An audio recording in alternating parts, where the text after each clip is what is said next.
Well, after a long period of relative peace, war has returned full on to the Middle East with the surprise attack by Palestinian terror group Hamas, which has killed more than 700 people already and wounded thousands more in land assaults and airstrikes. Palestinian fighters have also taken dozens of Israelis hostage. This attack was clearly in the planning for months, and they believe it was time for the 50th anniversary of the Yom Kippur War in 1973. Israel says Hamas has American hostages as well, and Israel has ordered a complete siege of Gaza as troops battle to secure border areas. So today we speak to David Silver, who's a Kiwi living in Israel.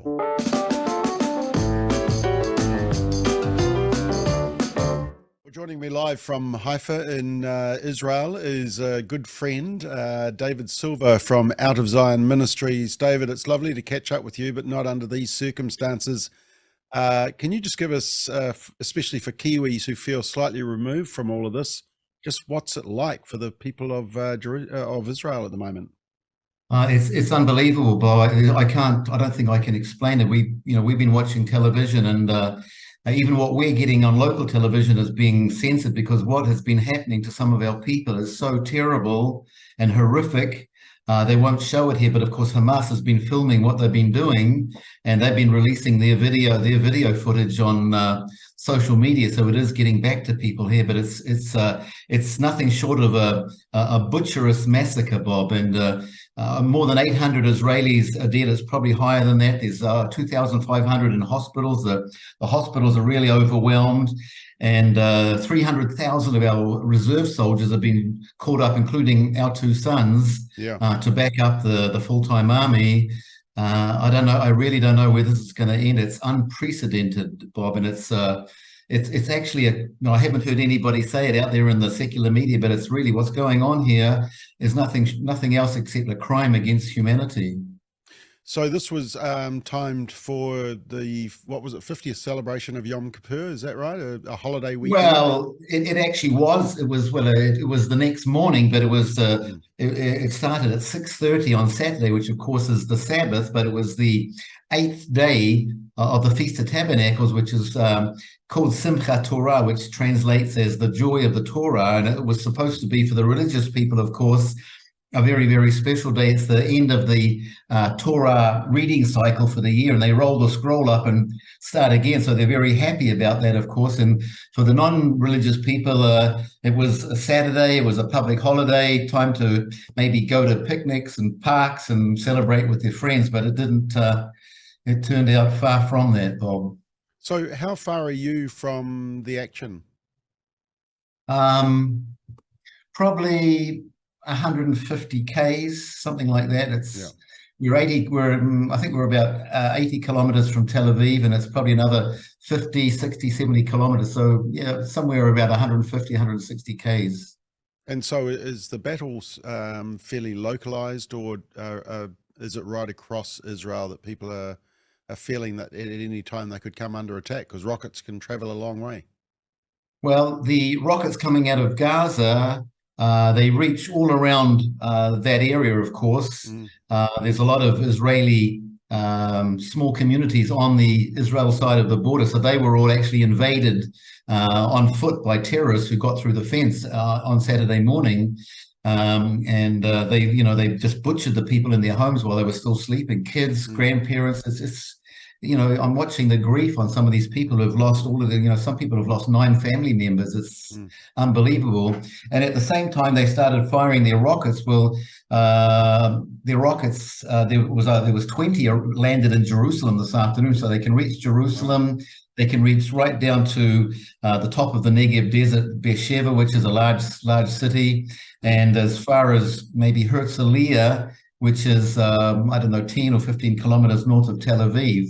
Now, the real issue, it's bad enough as it is already, but, this picture behind me, it's actually the view we get out of our living room window, this Haifa Bay, and just 30 kilometers up the coast there is the border with Lebanon, and Hezbollah, which is the terror organization that's entrenched in southern Lebanon, they have reportedly more than 200,000 rockets and missiles pointed or ready to use at least in our direction. If that starts up, we've got this Iron Dome anti-missile system, which is pretty good. But if they, and my eldest son, Stefan, he's actually up there in charge of, well, not in charge of, but he's in a logistical unit. So he's kind of, involved in organizing everything. And he's when he's been up there on training duty, he's come back down and said, Dad, if they start firing rockets at us again, in the last skirmish we had with Hezbollah, they had the capability of firing about 100 rockets a day, and they were doing that. But he said now they can fire more than 1,000 rockets every day, and that will just overwhelm the computerized system of these anti-missile systems that lock on to the incoming rockets and hopefully knock them out. But they'll fire so many. Man, we need a miracle here. We really need a miracle. Yeah, well, I was just thinking when we used to do our weekly broadcast when I was on Radio Rima, there was threats from the north, and because you were up north, it was very close to home. Yeah, Israel has lived in relative peace for how many years now? Well, relative peace. We've had these skirmishes with Hamas almost once every year or once every 2 years. So it really hasn't been that long. And then we've had these rockets coming in. We've had terrorists coming across, and there's a lot of stuff going on in Judea, Samaria, or the West Bank. That's almost constant. So it's been, on one hand, it probably just doesn't make the news, particularly down there in New Zealand, but it's constant. Yeah. And that's why we have a standing army, because somebody once said if the Arabs would put down their guns, there would be no war. If Israel puts down their guns, there would be no Israel. And really, I believe that is the goal of what's going on right now. And it's fairly common knowledge that Iran is behind this. They've been planning it for more than a year. And it's just a miracle that Hezbollah haven't already started firing rockets, because we'll be right in the we're right in the firing zone. And, behind me there is a very large port, our main port. There's the oil refinery back there, the only oil refinery here in Israel. And there's all sorts of chemical industries out there. It's going to be, I don't even want to think about it, Bob. It's, as I said, this is unprecedented. And I really don't know, unless God does some kind of, we need a 6-day war miracle. That's what we really need right now. So what are families doing to protect themselves? Are they moving up north, or are they just picking up? They were moving up north, but now this afternoon there were 12 rockets were fired from Lebanon into Israel. Some terrorists infiltrated. They were shot and killed. We think Hezbollah denied any involvement in that. It may be Palestinians who are living up there in Lebanon, just trying to incite the situation. Yeah. And then we've also just heard in the last few minutes that some terrorists have actually infiltrated into Israel. So they started moving Israelis out of the small towns and kibbutzim all along the northern border. So people are coming north and people are coming south from the north. I don't know how we're going to get through this, except, as I said, without a 6-day war miracle. What are the local media saying about in terms of being caught out? Was this an intelligence breakdown? Well, it's a total intelligence failure, Bob, because I did see this afternoon that they'd actually moved a lot of the army, because it had been relatively quiet at the Gaza border, apart from some youths who were, burning things and rioting, and that had quietened down for the last week. So they moved a lot of the IDF soldiers, the Israeli soldiers, from the Gaza area up towards Jerusalem, because there was, for the Feast of Tabernacles, there was the threat of terror coming in there. But, there's a very, very high-tech electronic fence. There's, if a cockroach or a cricket lands on that fence, we know about it. But we didn't, apart from the fact that this had been planned for a year, and they were moving machinery and rocket launchers around, we didn't know. Well, that's the question, is how come we didn't know and what was going on and what they were planning? And there's a few conspiracy theories running around. I don't want to go into that right now, but the question in the media is really being asked, what happened? Why? And it took a long time for the army to even get there to help rescue these people that were being shot in their homes. It took 3 or 4 hours for anybody to get there. It was a holiday. It was the weekend. It was a holiday, and a lot of soldiers also had been released to go home. But total total intelligence and security failure, Yeah. Bob, which Israel's renowned for their security and intelligence, Yeah. and this is a big failure.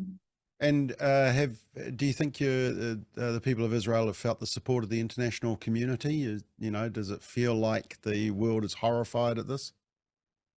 Well, we are getting statements of solidarity from the EU, from the UK, and many international leaders. But really, I'm waiting to hear international leaders calling this a crime against humanity, which is what it is. Going into any sort of terrorism is a crime against humanity, but going into homes and shooting children, babies, and in front of their parents. I mean, that's it's on a par with what the Nazis did, if not worse. Yeah. David, you're involved with Out of Zion Ministries. Can you just tell us a little bit about what you're doing at the moment, and also how we can pray for this situation and possibly practical help as well? Yeah, well, Out of Zion Ministries has been functioning for about 25 years. I spent a lot of that time traveling around the nations, just trying to, help Christians understand the biblical relationship between Israel, the Jewish people, and the church. And really, of late, the goal of our ministry was just to really increase the level of prayer, because understanding that we really are living in the end times. I saw this coming, and I even really was expecting something to happen over this holiday period, which started about a month ago and just ended on the day that this started. We were expecting something to happen because of what's going on in the world and the lateness of the hour, but we thought we'd got away with it until Saturday morning. So, we've been trying to raise the level of prayer, and praise God. There's a lot of, I'm getting a lot of emails back. A lot of churches have been praying on their Sunday meeting last weekend, and it was Mike Bickle from the IHOP in Kansas City. He had over 12 million Christians praying for Israel earlier in the year for, I think, 21 days. And he was I think he had 1 million people praying on Yom Kippur, which was about 2 weeks ago. So there has been a lot of prayer, but this has still gone ahead and happened. So anyway, that's what we do. But kind of COVID put the brakes. COVID put the brakes on all that. So I've only done really one trip to Germany just a few weeks ago since COVID started. So what I basically do is I send out usually a twice weekly news report with news items and with an update video. But at the moment, I'm sending that out more regularly, of course, just trying to keep people updated. And I do Zoom messages for people on Zoom meetings and talk to people like you, Bob. And I'm sure most of our viewers have picked up that you are a Kiwi in Israel. Where did you grow up, David? I'm trying to remember. I grew up in Mount Ruskell, Hillsborough, Auckland area. Yeah, okay. Yeah, we keep an eye on what's going on in New Zealand. I kind of browse through the Herald online. It's also very sad what's happening, back down there, but it doesn't even compare with what we're putting up with here particularly at the moment. But at the best of times, life in Israel is tough, but this has gone way over the top. Yeah, and I think just watching some of the media coverage, even some of the anti-Israel media have been shocked by what they've seen. I'm reminded of Psalm 122, which says, "Pray for the peace of Jerusalem. May they be secure who love you, peace within your walls and security within your towers. For my brothers and companions' sake, I will say, peace be within you." Amen. So, Amen. that's a really important psalm at the moment. David, just what's your website, just so people can keep in touch? Well, there's a lot of information on our website, so people are a lot of teaching and videos. The website is www, and then it's Out of Zion, all jammed together, no spaces or anything, outofzion.org, all small case. Okay, outofzion.org. David, really appreciate your time. We really pray for your safety, and we may come back to you for another update. This may be, that is really a question. How long do you think this is going, bar a miracle of a 6-day type scenario? Well, we're on day 3, and it's getting much worse.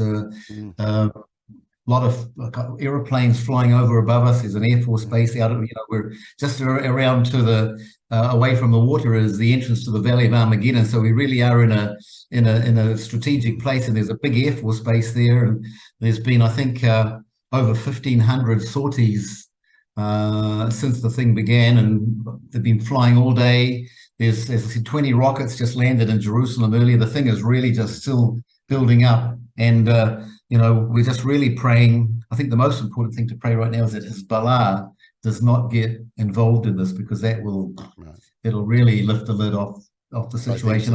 Also, just quickly, the Americans are sending an aircraft carrier and a support group as well. So that's probably being sent as a deterrent to Hezbollah to do anything like that. But it's Iran pulling the strings. Yeah. Okay. Well, stay safe, you and Josie, and especially for your boys. We pray for their safety as well on the front line. And we'll keep in touch with you, David. All the best. Thanks for your time. Okay. Well, God bless you, Bob, and thank you very much. And shalom to all of you viewers.